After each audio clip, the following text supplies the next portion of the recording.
तो देखिए एक बार हम आपको बताने जा रहे हैं जो भी चीजें हम आपको बता रहे हैं, ठीक है। तो देखिए गणित क्या है, जिसे हम इंग्लिश में मैथ कहते हैं। मैथ आपका शॉर्ट नेम होता है और मैथ का जो पूरा नाम होता है वह होता है मैथमेटिक्स। क्या होता है? मैथमेटिक्स होता है। क्या होता है? मैथमेटिक्स। और मैथमेटिक्स क्या है? What is the definition of math? Math का डेफिनेशन क्या है? इसका उपयोग कहाँ पर है? आखिर हम मैथ क्यों पढ़ते हैं? Why we study about math? So let's know about math. तो मैथ की डेफिनेशन बात किया जाए तो मैथ का डेफिनेशन आइए। जो मैथ का डेफिनेशन होता है वह होता है कि mathematics is the studies of quantities, numbers and shape. तो मैथ क्या होता है? किसी चीज का क्वांटिटी जो मात्रा हो, नंबर्स हो और उसका आकार हो, इन्हीं सब के बारे में हम अध्ययन करते हैं, जो कि हमारा मैथ का दैट इज कॉल्ड मैथ का। अगर मैथ की बात की जाए, गणित की बात की जाए तो पूछा जाता है who is the father of math? Math के पिता कौन है? मैथ के जनक कौन है? मैथ को सबसे पहले किसने बताया था? तो किसने बताया था? आर्किमिडीज ने। किसने बताया था? आर्किमिडीज ने। ओवरऑल अगर पूछा जाए तो आर्किमिडीज ने। यदि पूछा जाए कि भारत में मैथ यानी कि गणित के पिता कौन है, हम कहेंगे आर्यभट्ट को। कौन है? आर्यभट्ट। लेकिन अगर पूछा जाए कि भारत में सबसे विद्वान, सबसे महान गणितज्ञ कौन है, तो हम कहेंगे श्रीनिवास रामानुजन।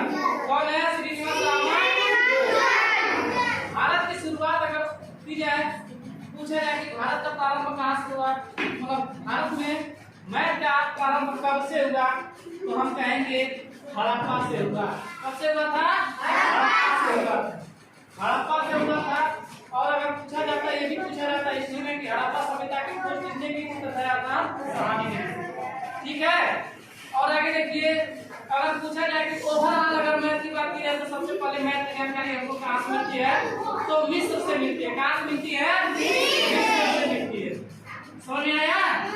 और देखिए अब मैथ के बारे में सारी चीजें बताई गई हैं। जो आर्यभट्ट है उन्होंने जीरो का यानी कि शून्य का आविष्कार किया था।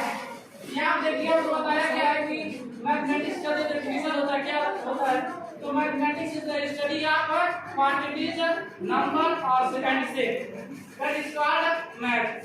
मैथ में देखिए अगर नंबर्स की बात की जाए यानी कि संख्याओं के बारे में हम अध्ययन करते हैं, संख्याओं के बारे में हम अध्ययन करते हैं। संख्या से पहले भी हमारा एक सबसे छोटा चीज आता है जिसे हम कहते हैं अंक। जिसे हम क्या कहते हैं? अंक। अंक को हम इंग्लिश में कहते हैं डिजिट। क्या बोलते हैं? डिजिट। तो डिजिट कितना होता है? जो हम 1 से लेके यानी कि 1 से 9 तक जो हम काउंटिंग करते हैं, कहाँ तक? 1 से 9 तक जो हम काउंटिंग करते हैं वही हमारा क्या होता है? डिजिट होता है। और जैसे ही 9 के बाद हम 10 में जाते हैं तो हमारा क्या हो जाता है?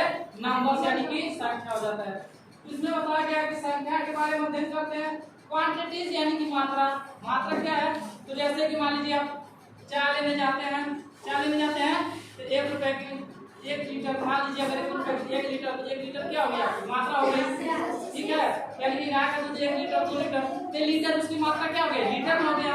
और यदि मान लीजिए किसी को मेजरमेंट करना है, मापना है, जैसे मान लीजिए कि हमको 1 सेंटीमीटर, 2 सेंटीमीटर, 3 सेंटीमीटर, इसको भी मापने की इकाई है, ये भी हमारा एक मात्रक है। हो गया मात्रक, समझ में आ गया? क्वांटिटी और शेप, आकार का भी हम लोग अध्ययन करते हैं मैथ में। जैसे वॉलीबॉल है, कौन सा वॉलीबॉल है, किस शेप का है, फुटबॉल है। अब देखिए हम आपको एक छोटा सा लड़का का बर्थडे है, मान लीजिए इसका क्या है? बर्थडे है। अब बर्थडे में टोपी लगा दिया है, जोकर वाला टोपी लग जाता है ना, जैसे वाली जोकर टाइप का टोपी होता है सब लगा लेते हैं। अभी लड़का मान लीजिए टोपी लगा लिया, तब क्या होगा? इस लड़का के दिमाग में टोपियां लगाया किसका कुछ आकार होगा कि नहीं होगा? उसके बाद हाँ भैया आकार होगा। अब आकार होगा किसका? कोई शेप। यही जो आकार होता है इसको हम इंग्लिश में शेप कहते हैं। और ये शेप किसका? तो इसको हमने कहा कि मैथ में सर इसको हम शंकु कहते हैं। क्या बोलते हैं? शंकु। जिसे इंग्लिश में हम कोन बोलते हैं। क्या बोलते हैं? कोन। तो आज मैथ के बारे में कितनी सारी चीजें आपको समझ में आ गई। आज जो है मैथ का हमारा नेक्स्ट क्लास कल होगा। ठीक है।